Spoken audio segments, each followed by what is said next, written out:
Your Excellency, the Vice President, I have been directed to come up here and invite you to come and give your remarks as our special guest of honor. Thank you, Mr. Vice President.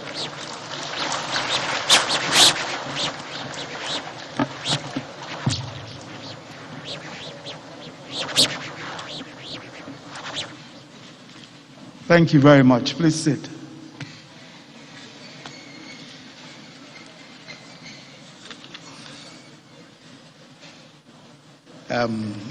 For those who do not know, Governor El-Rufai and I belong to an exclusive association. There are a few others represented from other parts of the country, distinguished men and women like the former chairman of our great party, His Excellency Adams Oshiomhole, the Honorable Minister of Labor, Emeka Ngige,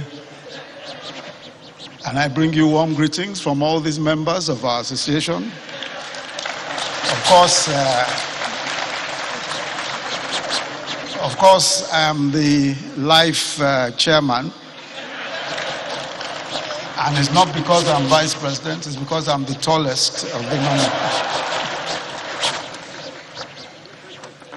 Your Excellency, the Governor of Kaduna State, Malam Nasir Ahmed El-Rufai, and his dear wife, Her Excellency Mrs. Aisha Umi El-Rufai.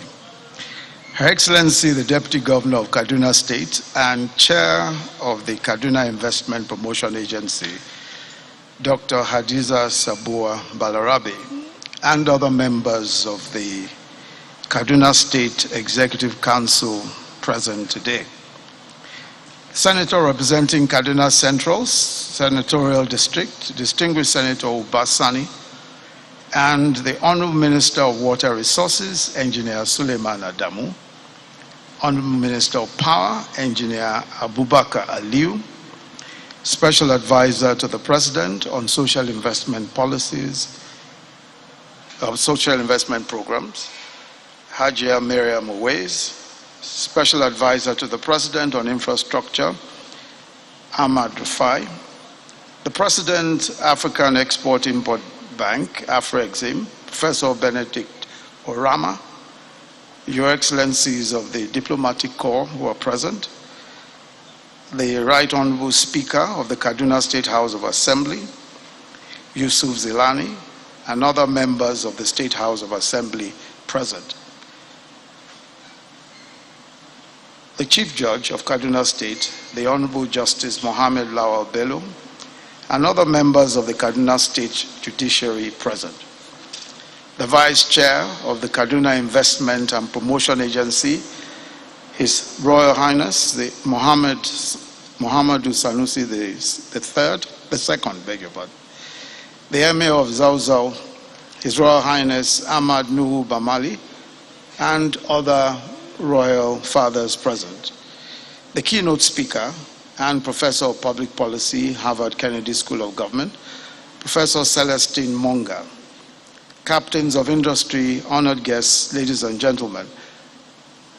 Governor El-Rufai, thank you very much for the kind invitation to join you at this 6th edition of the Kaduna Investment Summit, or Kadinvest. As you know, I follow your activities closely in Kaduna State because of the seriousness you have brought to subnational governance in Nigeria. The rigor and innovation, I think just listening to you, the rigor and innovation that you and your team have brought to policy formulation and implementation is clearly an exemplar for what is possible in the states and indeed what is possible in the nation. You must all be commended for the consistency that has been a strong characteristic of your administration. Kadinvest has been held annually over the past 6 years and has evolved over time from the launch of the development plan to the unveiling of the Kaduna Infrastructure Master Plan and the Urban Renewal Project. So this summit has become a platform not just to market Kaduna, but Nigeria as a compelling business destination for investment. I must also say that your efforts are clearly positioned to benefit maximally from the critical infrastructure development that Mr. President has committed himself to single-mindedly since the inception of our administration.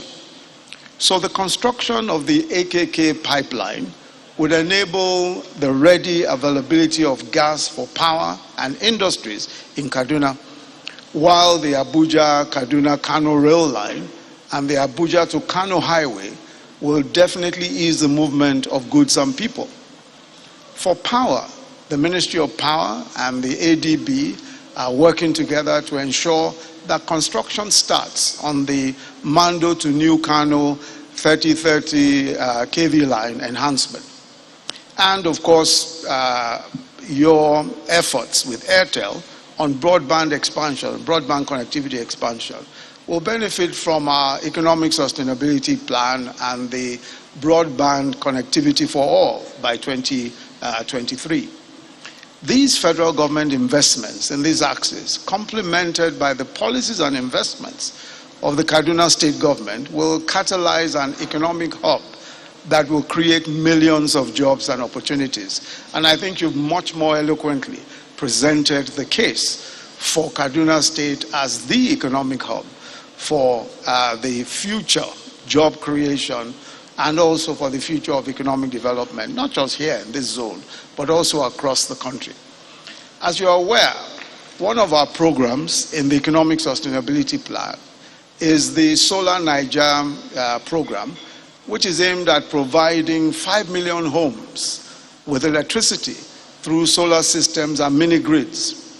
In this particular regard, the NASENI, the National Agency for Science and Engineering Infrastructure, is being repositioned to incubate local end-to-end solar manufacturing and fabrication, given our country's increasing demand for solar panels.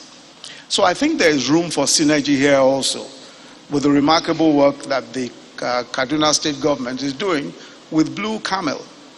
From this project, we can see street lights all around the city, and Kaduna built solar street lights popping up everywhere, including Yola, Jos, Owerri, Gombe, amongst other places.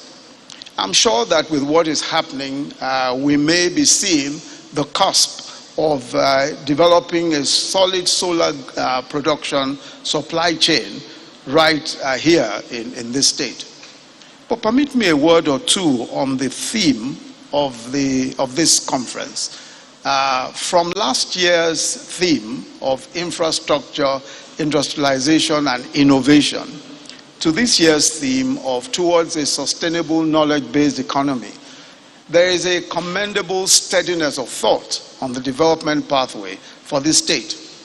Indeed, the focus today, and I'm sure that everyone agrees, must be developing a knowledge-based economy.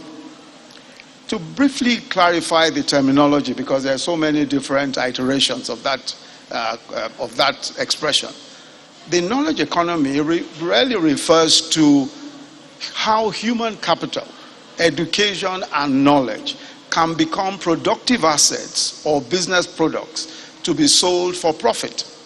So this is simply the commercialization of intellectual capacity rather than natural resources or physical effort or physical labor. So for example, programmers developing new software and search engines for data, and health workers using digital data or algorithms to improve treatments, or fintech companies using technology platforms of various kinds for granting on collateralized loans, and also software applications for various other financial services. It also means digital solutions for agriculture to improve yields or more effectively manage farms, digital platforms that provide study aids and online courses for students, and so on and so forth. So the trajectory of economic development has tended to be from agriculture and manufacturing, then to services. And then as we get wealthier, we go to the knowledge economy. But by the sheer versatility of technology today, it is possible to leapfrog. And it's much easier to leapfrog from where we are to the knowledge economy. Indeed, rather than go from stage to stage, the knowledge economy can enhance our performance and all the benefits that we can derive from agriculture, from manufacturing and services. So today we are seeing faster computing speeds and cheaper products. From a time when it was exciting to be able to store 256 megabytes, we are now in an era where it is possible to store on the cloud in terabytes. Libraries of millions of volumes can be stored and retrieved within seconds. Similarly, given the cost, it was conceivable at a time to integrate batteries. It was not conceivable at a time to integrate batteries into electricity grids. Today, Tesla's Megapack battery can provide up to 1 gigawatt hour as 1,000 megahertz of power, just with one single battery. That's 1,000 megahertz of power. So that is possible. Here in Nigeria, all our youth-run digital businesses are making great strides. Fintech companies and other technology-enabled solutions are expanding so rapidly that the future of banking and financial services may not even belong to banks or bankers as we know them today. Companies like Paystack, which was recently acquired for $200 million, Kuda Bank, without a single physical branch, Prosper, another of these fintech companies, that is revolutionizing banking for small businesses by tailoring banking and digital solutions. Eyowo, that builds the platforms for trader money and market money.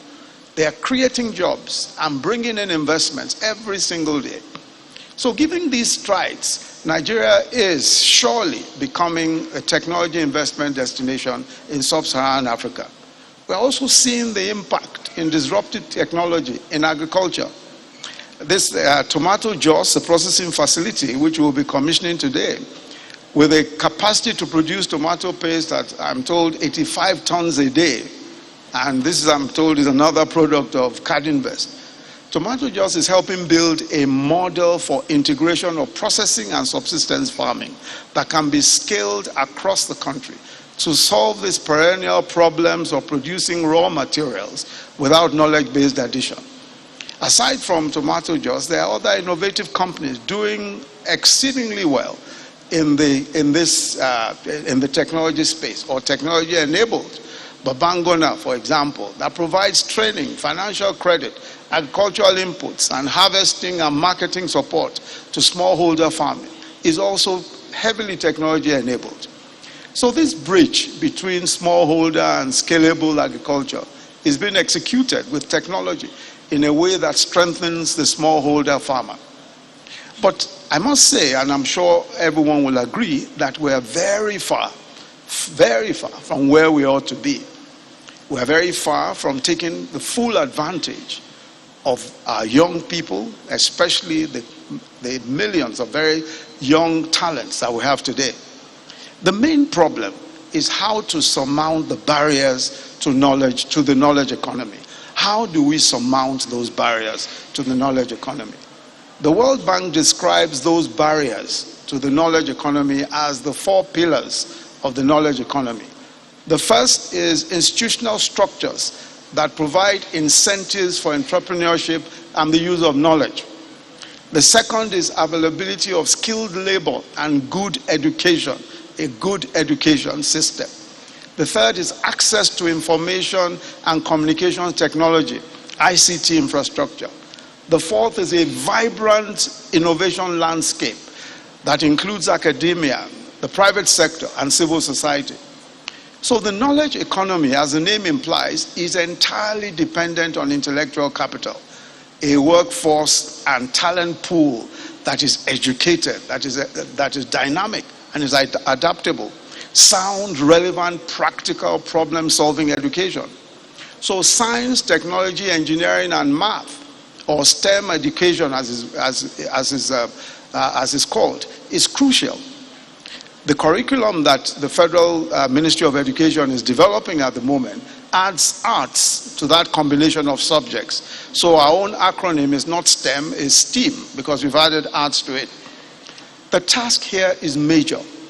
Developing an education system that will resource and support the knowledge economy, from teacher training to acquiring technology and other equipment. Clearly, we need effective planning. How do we create adequate resource capacity and capability?